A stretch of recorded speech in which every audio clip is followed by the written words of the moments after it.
Amen. It's good to be here tonight. No place I'd rather be on a Sunday night than in the Lord's house. If you got your Bibles, let's head back to the book of Ruth. Let's head back to the book of Ruth and let's see if we can't finish out this idea of folding out of a full house here. She's taken her full house and she has folded it out. And now she's left out full and comes back empty. And Lord willing, we'll try to finish this little bit of an outline that we got here tonight. I'm going to say, you know, Ronald Reagan said the 8 worst words, most dangerous words is I'm from the government and I'm here to help. Y'all remember that saying? Well, on the preacher side of that thing, I want to say tonight, I'm not going to be that long. That could be dangerous, I understand that, but I promise I'm going to do what I can tonight. I've kept you quite a lot over here in the last few services, and tonight I just want to finish some things out here. I've got one sub point from point 2, and then I've got 3 points from point 3. 3 sub points, and then we'll go to the house tonight, or actually we'll go to the Mexican restaurant or something like that. But I do want to give you what the Lord's got for us and try to finish this thing out here.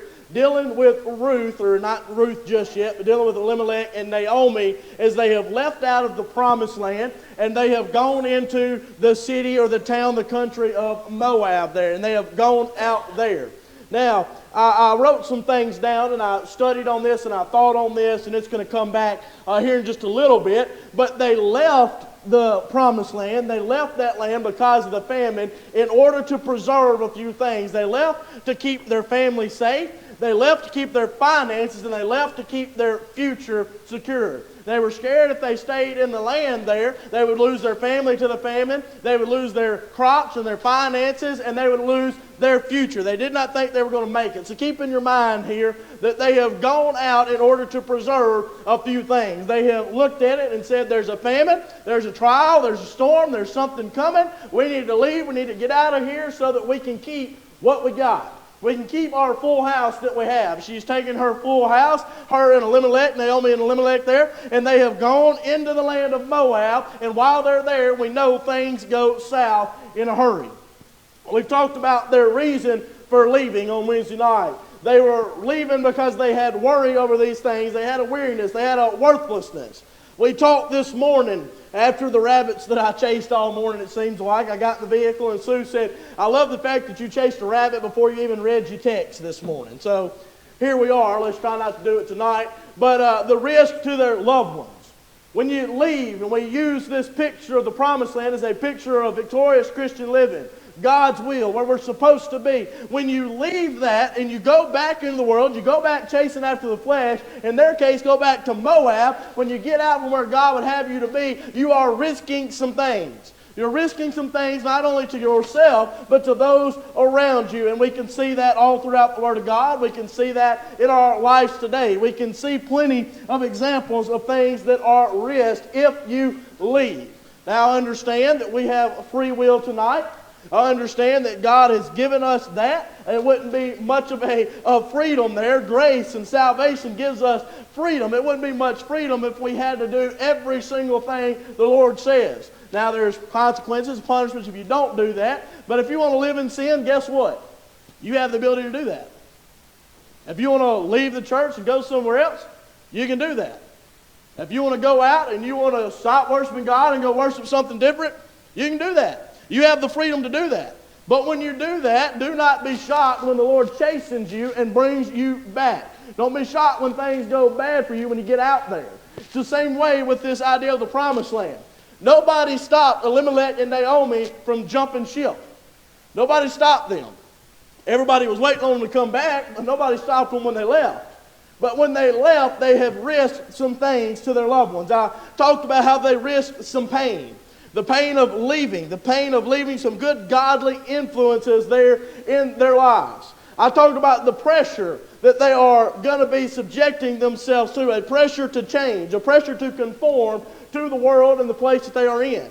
I talked about Daniel and how that when they were over there in Daniel chapter number 1, those Babylonians, they changed everything about them. They changed their names, they changed their dress, they changed their food, they changed all of the things about them to try to make them like those Babylonian folks were, and that's exactly what the world does to us. You can come out of the church being the best Christian ever, spend just a little bit of time in the world, and before you realize it, you'll talk like the world, look like the world, smell like the world. That's just the way that it is when we get out and we go into that. It happens time and time and time again. There's a pressure there in changing and blending in and staying. But let me pick up tonight here with the idea of not only do they risk pain and pressure, they risk permission. And I feel like this might be the scariest point of this whole thing. Elimelech here, we understand that everything is fairly good in the promised land. I know it's the time of the judges. I know there's a famine coming. But as far as we know, things are good. God is still on the throne. God is still being worshipped. Everything is kind of in order and how it needs to be there in the promised land. Everything is all right. It's a whole lot better than it is in Moab, I'll say that. And they have left out and gone over to that place. And when they get there, just them being there and Elimelech taking his family there, he has given his family permission to do some things. I began to think about that. I began to worry on that a little bit and study on it some. I believe that he has given them permission to accept where they are. You think about Elimelech here in Naomi. They go in, they get their boys, Mahlon and Chilion. They say, all right, boys, load up, go get in the old school station wagon. We're going to go across here to Moab. We get over here. Can you imagine the eye as their eyes widened up when they went in that land? And them boys are looking out the window. Understand they got a station wagon. Just bear with me. It's a good illustration. They're looking out the window and their eyes are like, wow. You remember that time when you carried your kids somewhere and they saw something freaky for the first time? They saw that first person that had chains and stuff all over them and had all the black hair and all. You know what I'm talking about? They saw something different for the first time. They saw something weird, and it shocked them. They had no idea what they had seen, just a wow moment here, and they just looked at you just shell-shocked. That's just kind of the way it is. This is what's happening here with Elimelech and Naomi and their boys. They have carried them into Moab. Moab does not worship God Almighty. They have different gods. They have little g gods. They are into false worship here. They're not doing like they're supposed to. And Elimelech has carried his family right into a pit of vipers, if I could put it that way, and said, all right, we're leaving where we're worshiping the true Lord and God, and we're going to go over here with some little g gods. And I'm sure he probably gave them this little pep talk right here. All right, listen up, boys. Where we're going is not like us. They don't live like us. They don't talk like us. They don't act like us. They don't worship God like we do. They don't go to church. We're not going to be like them, okay? Don't be like them.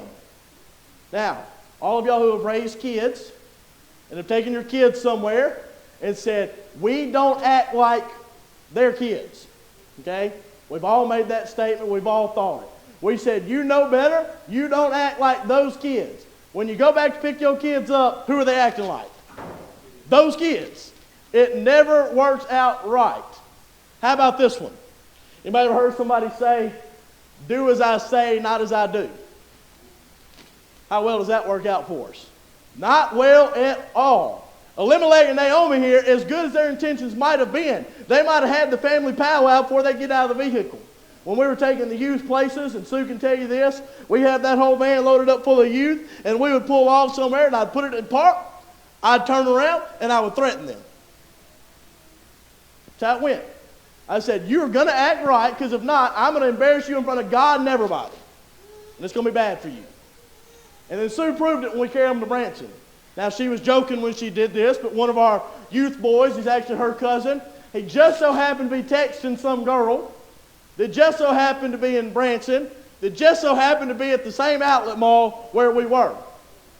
So he comes to me and says, hey, she's about 3 stores down. Can I go down there and see her? I'm standing on the sidewalk. I'm like, yes. Go right there, and I'm going to watch. Don't go anywhere else. Now, he's an older youth kid, okay? He's like 17 at this point in time. I'm not telling a little kid like this. So he goes down there, and Sue comes out and says, where's he at? Where'd he go? I said, well, he went down there to see this girl. And she says, I'm fixing to get him. I'm going to get him good. So as soon as him and old gal walk out of that store, she goes marching down through there. Gage Chisholm, what in the world are you doing? Where you been at? And she just chews him up one side and down the other side. He gets red as a beet. Old girl looks at him, and she just leaves off and goes somewhere else real quick. We really helped his chances. He didn't need her anyways. He's married and happy now, as far as I know. So we didn't ruin his chances. Don't be mad at us. But no, I told them every time I gave them my little speech, I said, look, you know who you are, you know how to act, you know what you ought to do. Now act like it or I'm going to embarrass you. And it's going to be bad for you. We didn't ever have any real problems. Matter of fact, that same trip to Branson, me and Sue, we had just gotten married in May, and this was in June or July of that following summer. We carried 13 kids to Branson by ourselves. That's great, right? That's fun. We carried them down to McFarland's. There's a restaurant in the IMAX there, McFarland's, old family-style restaurant. We're sitting there. I'm at the end of the table, and Sue's sitting to my left or my right, something like that. And we got all the kids around here, and of course, I done threatened them again. Says, you know how to act, you better act right. We're sitting there, and about the time our food is done, and we're fixing to get up and go, this old guy comes up to us. He looks at me and Sue, he says, now, I just got to know, are these all your kids? I'm sitting there thinking to myself, dear God, son, we have got 13 kids here, and Sue is 20, and I'm 23. I don't think it's going to work out. The math is not there. The math ain't there. It don't work that way. But then he started laughing and joking and said, no, I just wanted to come to you and brag on how good those kids acted. So I'm like, that's wonderful. Thank you so much for doing that. Point being, we gave them our little speech in the vehicle and said, you know how to act. You know what you ought to be doing. Now don't act like a bunch of hellions when you get out of this thing. Elimelech and Naomi probably told their boys, don't go acting like the heathen. Don't act like these pagan folks. We're not going to worship their gods. We're not going to drink what they drink and eat what they eat and talk like they talk. We're not going to do that. But then, Marlon and Chillian, they probably said, well, Daddy brought us here. That must mean it's okay. Daddy brought us here. Of all the lands we could have gone to, of all the places we could have gone to get some help, he picked Moab, so maybe this place is okay. He risked the kids thinking they had permission to be like Moab. The permission of them being there. Because we see, Elimelech couldn't look at them and say, do as I say, not as I do. He had to show them. He had to live in a way that proved them how they ought to live. He had to be that example. I believe he gave them permission to accept the land that they were in. I believe he gave them permission to participate in what they were doing. Just by them being there. Really? Yeah. Who did his boys end up marrying? 2 Moabite women. Orpah never changed her ways from worshiping her little g gods. We see that here in the text when they go back. Let me find it for you. I want to read it to you down here. Verse 15, chapter 1, verse 15. And she said, behold, this is Naomi talking to Ruth, behold, thy sister-in-law Orpah is gone back unto her people and unto her gods. The whole time that his boys are married to this Moabite woman Orpah, she's worshiping little g gods. Now there's no Bible there to prove that she pulled him into it or that he pulled her out of that. But what I can tell you is simply this. In a household, when one of them wants to worship one thing and the other wants to worship the other thing, it will never work out. That famous verse everybody wants to use, be not unequally yoked, that's what that verse is talking about. It's talking about spiritually unequally yoked.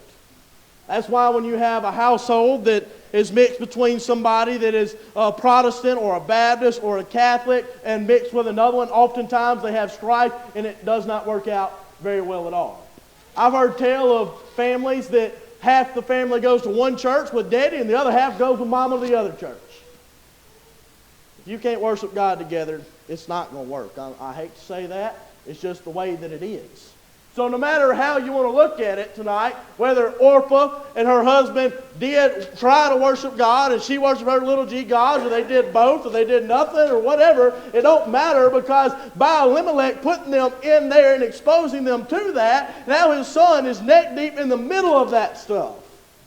And he's participating alongside of Orpah because his dad, just by carrying him there, has given him permission to be a part of that.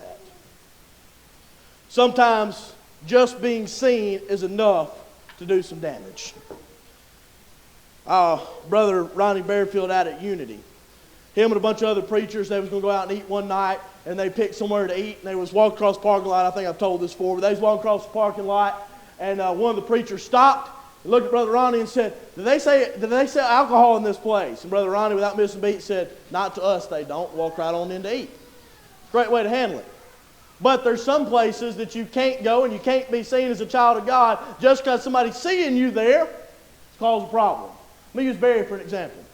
Barry, when he goes to spray somewhere, if Lavino Wine and Spirits over there on Gloucester has a contract with Barry, and Barry forgets to give them the receipt or whatever, puts his equipment in his vehicle to where he's not carrying anything official, and he walks in the door, Lavino Wine and Spirits, and somebody sees him in the store, guess what everybody thinks? Brother Barry done started drinking. He ain't doing nothing wrong. He's working. He's carrying them the receipt. He's trying to do his job. But somebody has seen that, and just by them seeing it, it was enough. He's guilty by association at this point.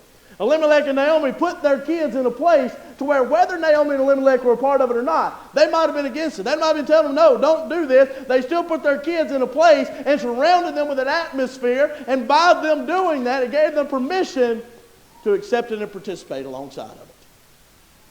That's what's dangerous about leaving. That's what's dangerous about getting out of God's will and getting out of victorious Christian living. Because if all of a sudden you decide that it's not worth it to go to church anymore, everybody that's looking at you, them little eyes, looking at Daddy, looking at Mama, they now think, hey, well, Daddy didn't go to church on Wednesday nights. It must be okay if I don't go. We didn't go to Sunday school. It might be okay that we don't go to Sunday school either. Can I say this and y'all not get mad at me?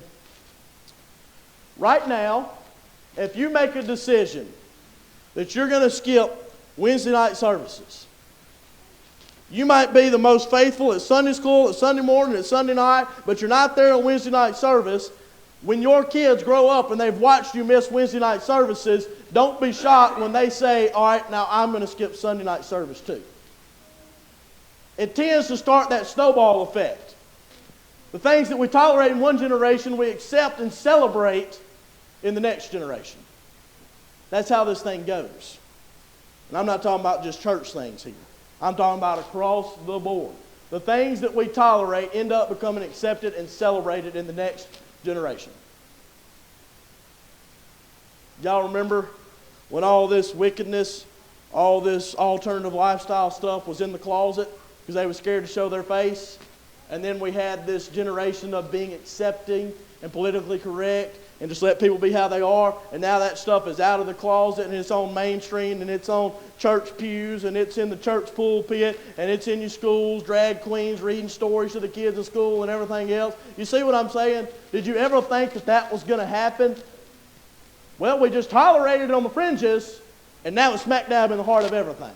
What Elimelech and Naomi have done by carrying their boys out here into the land of Moab and exposing them to that, they have set themselves up for a terrible disaster when their kids inevitably go and start participating in that. They cannot help it. Cannot help it. Now, sometimes we're able to stand against it. When me and Sue first started dating, I had to go to a Mississippi State ball game. That was a terrible time. Terrible time. I thought I was going to be scarred for life. That's just the way it worked out. But their whole family, Trey said he'd about kick me out of the family for that. But anyways, her whole family was Mississippi State family. And I went in there. And before long, if you're not careful, sometimes you'll begin to cheer for that as well. In our case, I brought Sue to our family where everybody is Ole Miss. And then when we were in the playoffs in football, she came in there and she said, what time do we play? Woo! I was excited. I finally converted her. She said, we. She became a rebel. Woo! Just for us to lose in the playoffs, Brother Barry. Ain't that something? I had her for a little while. The point I'm trying to make is you cannot help but being surrounded by something, catering and becoming like that something. It happens all the time. You act like your coworkers because you're around your coworkers all the time. Your kids, they start to pick up the sayings and the attributes and the things that their friends and stuff at school say all the time. Right? I'm going to say this, and please don't get mad at me. I was at the Grove homeschool thing Friday. And me and Alex Alston, the guy I work with, he was helping with PE. We had the kids playing volleyball. The score was 6-6. I leaned over to him. I said, when somebody scores here in a second, and I'm going to tell them the score is 6-7, there's going to be at least 2 or 3 kids go, ooh, 6-7, and do their hands like that. As soon as I said it, every one of them stopped and started going, ooh, 6-7 like that. And I'm like, y'all are just dumb. I don't know what to tell you. It's just ignorant. Where did they pick it up? One of them started saying it, another one started saying it, another one started saying it. Now they're all saying it. They've just been around it. They can't help but do it.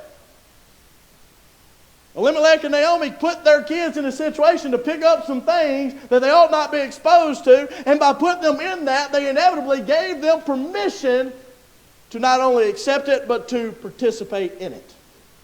Not only did they give them permission to accept that and participate in that, I believe they gave them permission to stay in it as well. Old Elimelech has died. He's in the grave.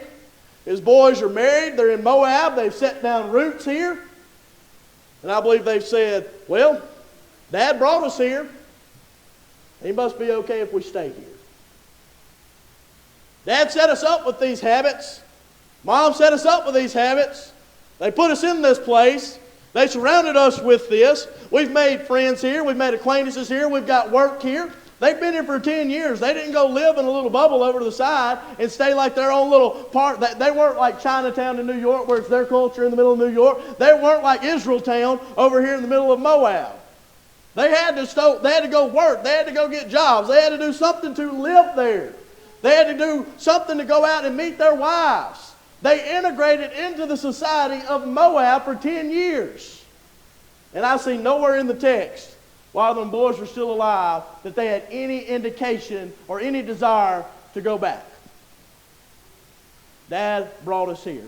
Mom brought us here. Family brought us here. Friends are here. Work is here. Wives are here. Whatever the case might be tonight.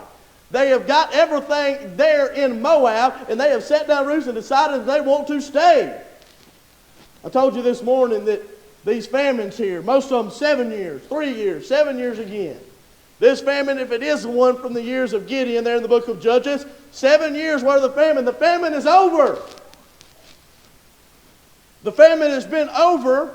God has visited His people, and it's been good enough in Israel for long enough that Naomi has heard word that God has visited the people in Israel, go back and visit His people, and finally made the decision to go back into the promised land. They've stayed there longer than was necessary just to dodge a famine. They had permission to stay. But lastly tonight, oh yeah, we're probably going to get out early. Woo-hoo! What's that Joe Arthur does? What's that little thing he always does? I can't remember. He does some little old sound like that. I'll think about it in a minute. But not only do you see that they've risked some things. They risked that pain. They risked that pressure for their kids. And they've risked them thinking they had permission to live and act one way. But you'll find that the return is lacking.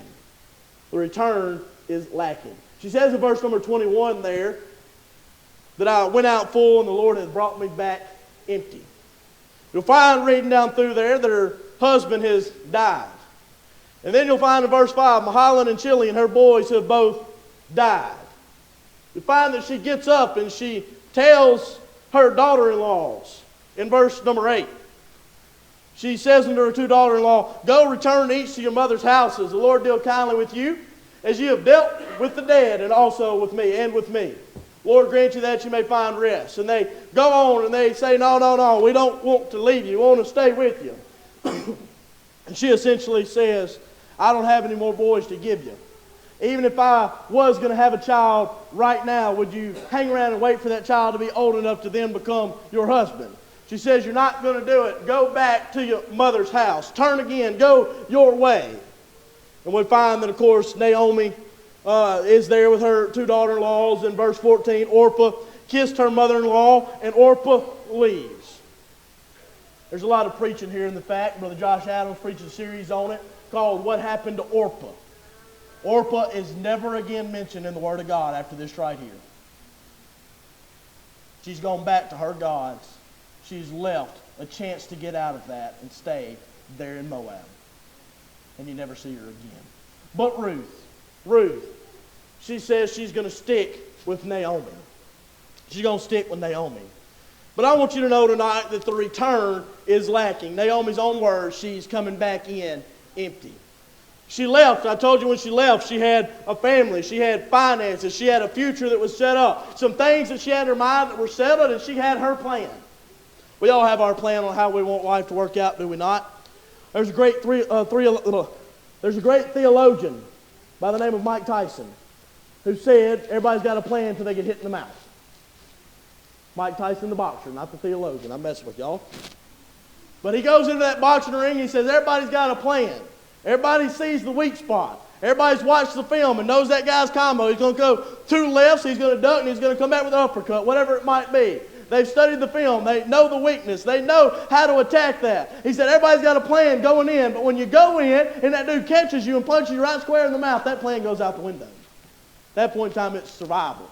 It's just make it. We all have great plans on how we want things to be. I get that tonight. I get that we have great plans. I get that we have in our mind how we want things to be, and Naomi has got that plan. I can imagine in her mind before that famine ever hits, her and Elimelech, they've got their house, they've got their land, they've got their crops, they've got their animals, they've got what they do to have and make their living there. They've got them 2 boys that are running around, tearing up everything in the house, climbing every tree they can find. They've got the Red Ryder BB guns out there, shooting all the Tweety birds off of Grandma's feeder and everything else. They have got them a little home set up there. They've got them a future. They can imagine themselves sitting back there on their front porch, sitting in their rockers, drinking their sweet tea and their coffee and watching them youngins run across there. And one day they've got in their mind that their grandbabies are going to be running across there. And they've already got it all set up and thought out how they want it to be. But then they go into Moab. And then when Naomi leaves, as she left full, she came back empty. And her family that she envisioned is gone. The finances that they left to try to protect were gone. You ever thought how in the world they got to Moab? They took some money. They took some goods with them. They took their finances. They took their livelihood. They took their things with them to Moab. And when they got there, they didn't spend 10 years begging bread. They were there 10 years, prosperous enough to where they even had 2 daughter-in-laws to come and marry the boys there. They went into that land with their finances. They came back with nothing. She went into that land, and I told you at the very beginning of this thing, when they'd seen that famine coming on down, they saw the dust clouds, they saw whatever. When they saw it coming their way, they left to go to Moab to protect their family, to protect their finances, protect the future that they've envisioned. When she comes back in, what has she lost? She lost her family. Her husband's gone. Her 2 boys are gone. You know, you're sitting there thinking, well, she got her daughter-in-law, she got Ruth. Naomi's not the reason that Ruth came back. Yeah. Naomi told her to go back home, did she not? Isn't that what happened? Read your Bible there. You'll find that Orpah goes up, kisses her, she hightails that she's gone, but the Bible says that Ruth clave unto Naomi. What's that mean? That was supposed to be a hug. You're supposed to cleave unto me. No, you're going to miss your chance. It means that she has grabbed onto Ruth and said, I'm not going nowhere. I'm staying with you. I don't want to hug Brother Barry anyways. It doesn't hurt my feelings. Ruth has clave unto Naomi here and said, I'm not going. I'm not leaving. As a matter of fact, I love what Ruth says. You want to see a picture of salvation? Let me give you one out of the book of Ruth here. Let me give you one. Verse 16. Ruth said, entreat me not to leave thee, or to return from following after thee. For whither thou goest, I will go, and where thou lodgest, I will lodge. Thy people shall be my people, and thy God my God. Where thou diest will I die, and there will I be buried. The Lord do so to me. How is the Lord spelled and written out in your Bible? You might look at it. Verse 17. I know it's spelled L-O-R-D. It's always spelled that way. But what's different about the word Lord? All caps. All caps. What does that mean when the word Lord is spelled like that in all caps? That is the highest name of praise that can be given to God in the Old Testament. And guess who just gave him that high praise? A Moabite woman by the name of Ruth. Naomi's not the reason that Ruth went back into that land. God's the reason that Ruth went back. Because she got a hold of God. And she said, I'm leaving all these little G gods. I'm leaving all that mess back home in Moab. I'm going to go. I'm leaving my people. I'm going to yoke up with your people. I'm leaving my little G gods, and I'm going to yoke up with your God, and I'm going to give him praise. There's a beautiful picture of salvation out of the book of Ruth. What did she do? She turned, repented from her wicked ways, and claimed God as Lord of her life. How about that? There's your salvation from the book of Ruth. But no. She lost her family. Ruth went back because of God, not necessarily because of Naomi. God had got a hold of her.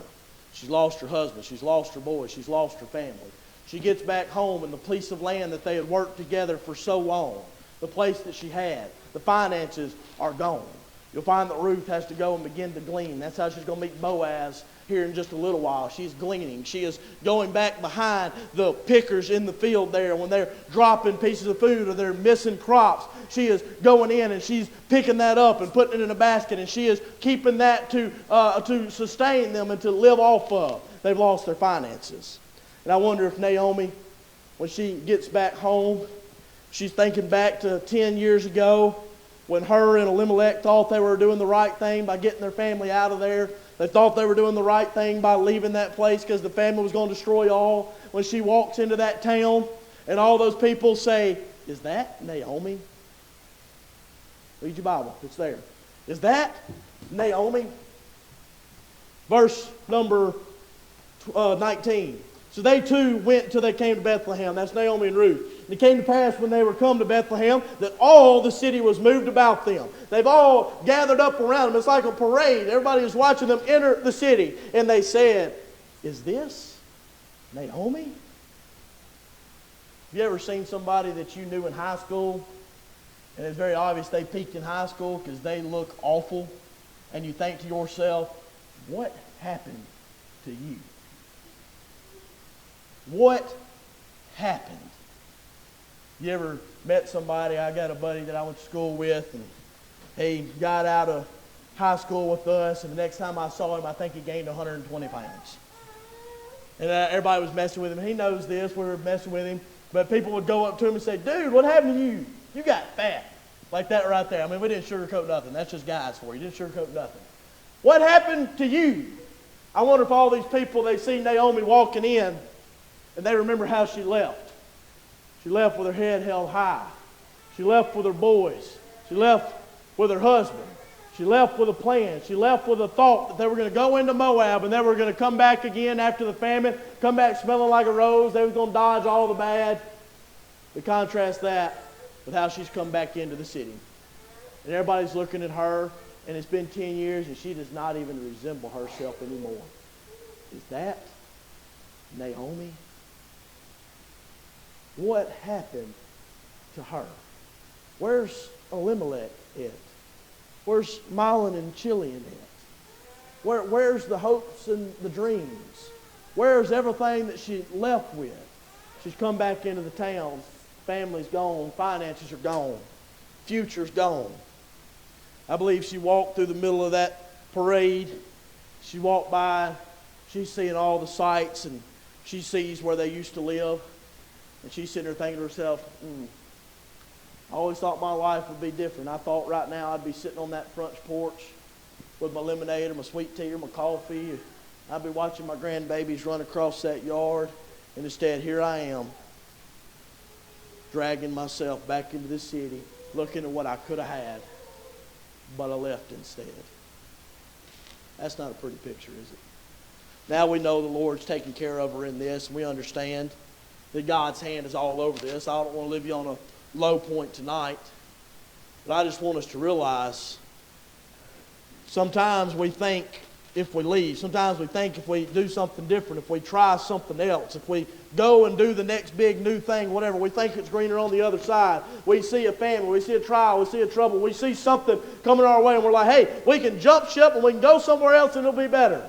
We can leave this good Christian life we got. We can go in the world. We can save our money on tithes. We can live it up. We can do whatever we want to do, not have the stress, not have the trouble, not have the problems. We can take Sundays off. We can take Wednesday nights off. We don't have to pray. We don't have to study. We don't have to do none of that. We can take all that and just throw it away somewhere and be okay. I just want you to know that if that's the mentality we have, one of these days we're probably going to have a return like Naomi. And we might go out with our head held high thinking we got this. Imagine that's how that prodigal son left, by the way. I got this. Pockets full of money. I got a plan. He did have a plan, by the way. He's not just on a whim going to a faraway country. Anybody here ever take a trip to a far country and not take time to plan where they're going? That don't make a whole lot of sense, does it? Let's just up one day and decide that we're going to go to New York. And then you get to the end of the driveway and you're sitting there thinking to yourself, like, which way do I turn? He knew how to get to that country. He had planned it out. He had his heart set on that. He walked out to go to that faraway country, and when he came back, he just wanted to be a servant. He came back low. I don't want us to have to come back low. I don't want us to return and find that return is lacking. But so that I don't leave us on a low point tonight, ladies, if y'all want to come on to the piano. I know all y'all are looking at your watches thinking he's 15 minutes early. The rapture is probably about to take place. But to keep from leaving us on a low note here tonight, I want to point one thing out here in this text. When Naomi and Ruth come back, verse 22, Naomi's probably got her head hung. She's thinking about all the things that she's lost. She's thinking about how bad this return is. She's thinking, how am I going to live? How am I going to feed myself? Where are we going to go? What are we going to use as shelter? But I want you to notice something at the very end of verse 22. They came to Bethlehem in the beginning of barley harvest. What in the world are you trying to say, Brother Easton? How did she feed them? She went while they were harvesting and picked up all that was missed. What would have happened if they would have came back and it wouldn't have been the time of harvest? What if they'd have come back and the fields would have already been picked and they'd have been empty? What if they'd have come back and the seed had just been put in the ground and they had to wait months for it to get right? In the way that God provides would not have been there. You might be here tonight, or you might know somebody tonight that has gone into another country, and when they come back looking for forgiveness, they come back and they're wondering why things went so bad, why it was so hard, why they left out full and they'd come back empty. Just like Naomi and Ruth here, when they come back empty, I want you to realize, even in the lowest part of their life, God still had a plan, still had a way to take care of them. He still had it set that there was going to be a field for her to glean in. And there was going to be a man named Boaz that owned that field. And we know the rest of the story there. That moment where she came back in and her shame, thinking about how the return was so lacking and what she thought it was going to be, God was still there in her lowest parts to help her and provide for her and to keep her going until one day she was going to be victorious again. Let's all stand tonight.